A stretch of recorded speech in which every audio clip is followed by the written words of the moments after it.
ভাইরা আমার একটুখানি আমি বলছি গান।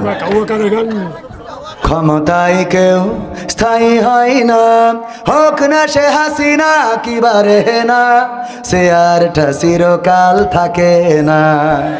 ক্ষমতায় কেউ স্থায়ী হয় না, মুজিবুর বেশি দিন থাকেনি, জিয়াউর কেউ তো রাখেনি।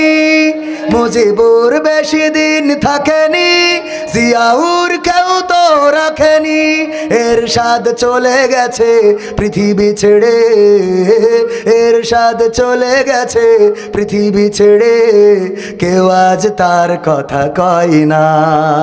ক্ষমতায় কেউ স্থায়ী হয় না, হাসিনা ক্ষমতা ধরে রাখতে আয়না ঘর বানিয়েছিল, জনগণের রোশানলে দাদার দেশে পালিয়ে গেল।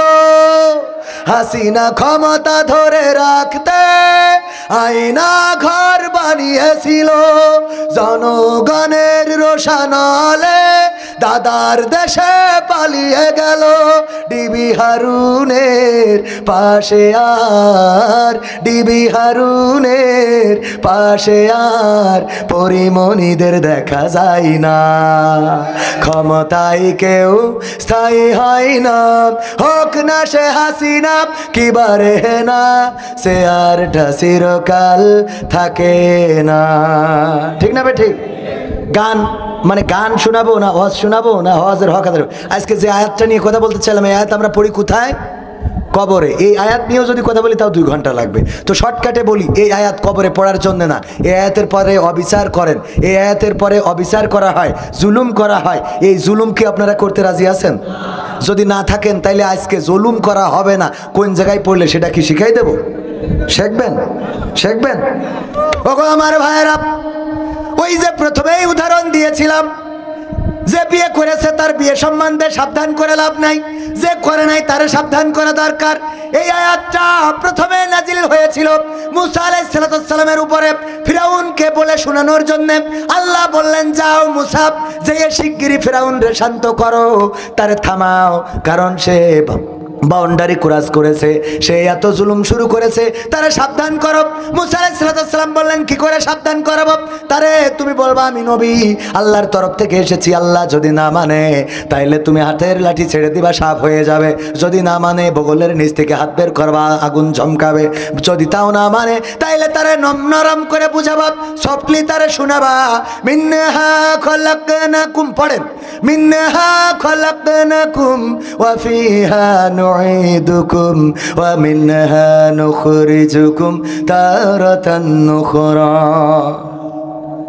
ওগো ফেরাউন, এই আয়াতটা নাজিল হয়েছে কার পরে? মুসার পরে। কার পরে? প্রথমে নাজিল হয়েছে কার পরে? মুসার পরে। মুসা ফিরাউন রে বলো, ওগো ফেরাউন, এই মাটি থেকে তোমাকে সৃষ্টি করা হয়েছে, আবার এই মাটিতে তোমাকে ঢুকানো হবে, আবার একদিন এই মাটি থেকে তোমাকে জীবন্ত করে উঠানো হবে। সুতরাং এত ক্ষমতার বড়াই দেখায়া লাভ নাই, এত পাওয়ার দেখায়া লাভ নাই। তুমি বলো আনা রব্বুকুমুল আলা, এই বলে লাভ নাই, কারণ রব বলে একজন আছেন যিনি তোমারে মাটি থেকে সৃষ্টি করেছে, আবার মাটিতে ঢুকাবে, আবার মাটিতে উঠাবে। এই কথা বলার জন্যে মুসাকে পাঠাইলো কোথায়? আর আমরা এই কথা বলার জন্য যাই কোথায়? তাহলে কি জুলুম করি না? করি না? এখন এই আয়াত তাহলে কোনে পড়তে হবে? ডক্টর ইউনূস, উনার কাছে যেয়ে বলতে হবে মিনহা খলাকনাকুম। আমি আমার বিএনপির ভাইদের বলেছি, যারা নির্বাচন চান অতি তাড়াতাড়ি নির্বাচনের দরকার, এইভাবে বললে হবে না। সোজা চলে যান ডক্টর ইউনূসের কাছে, আর যেয়ে বলেন মিনহা খলাকনাকুম ওয়া ফিহা নুঈদুকুম ওয়া মিনহা নুখরিজুকুম তারাতান উখরা। ওগো ইউনূস, এত ক্ষমতার বড়াই দেখায় লাভ কি? মাটিতে বানাইছে, মাটিতে ঢুকাবে, আবার মাটিতে একদিন জীবন্ত করে উঠাবে।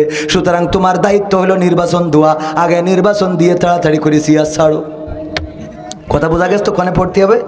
2 নম্বর, এমপি মন্ত্রী উপদেষ্টা যারা আছে তাদের কানের কাছে যেই পড়তে হবে, ওই যে তৌহিদি জনতা নিয়ে কটাক্ষ করেছে যে মাহফুজ, যাকে বলে মাস্টার মাইন্ড নাকি তার ছিল, চুল ঝাঁকড়া ঝাঁকড়া, মাস্টার মাইন্ড কার ছিল সেটা বড় কথা না, রক্ত দিয়েছে তাওহিদি জনতা। আপনি তাওহিদি জনতাকে কটাক্ষ করবেন তা হবে না, ওরে বলতে হবে মিনহা খলাকনাকুম ওয়া ফিহা নুঈদুকুম ওয়া মিনহা নুখরিজুকুম তারাতান তারাতান উখরা। ওগো ওগো মাহফুজ, ওগো উপদেষ্টা, তাওহীদি জনতা নিয়ে কটাক্ষ করো না। তোমারে মাটিতে বানাইছে, মাটিতে ঢুকাবে, মাটিতে উঠাবে। বোঝেননি? এরপরে পড়বেন, এই গ্রামে সুদখোর আছে না নাই?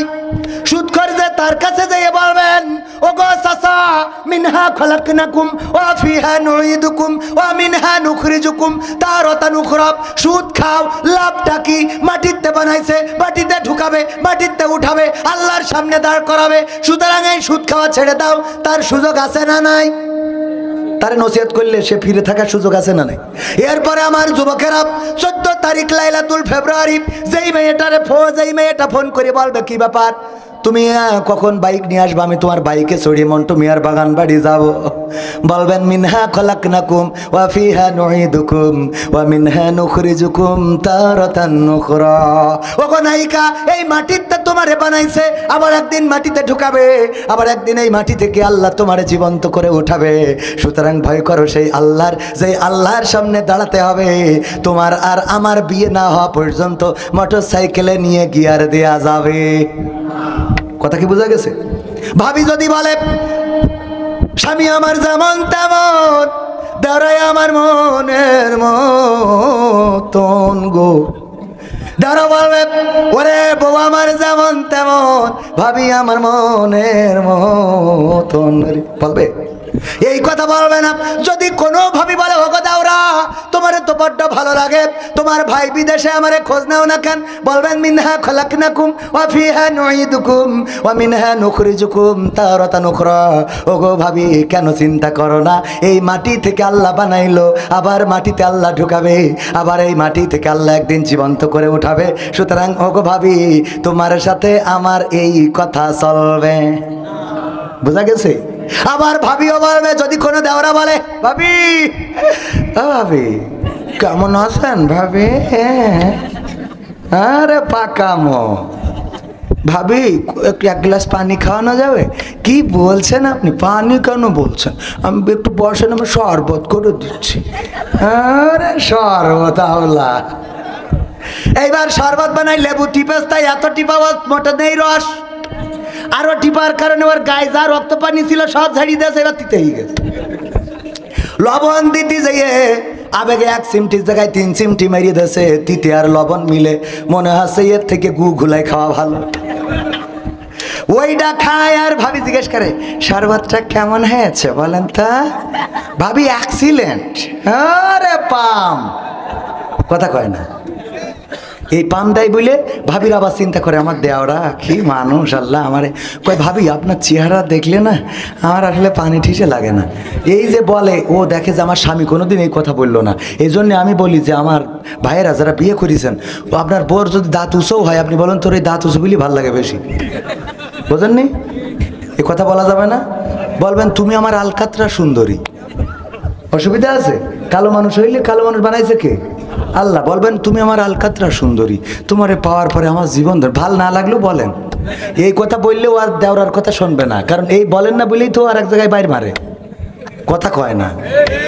এইগুলো বলা দরকার আছে না নাই?